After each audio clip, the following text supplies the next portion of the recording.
Sen uykusuz gecelerin, sen ben bir gözlerimde kumarlanan kedersen. Hardan bileydim yazık yüreğim, bir gün onu sensiz koyup gidersen. Niye seni düşünürem her zaman, yürek sensiz ovudulur. Vefalılar hiç düşmedi yadıma, vefasızlar unutulur.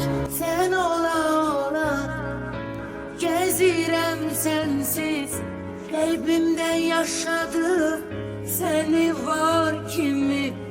Benim hoşbəxtliğim yollarda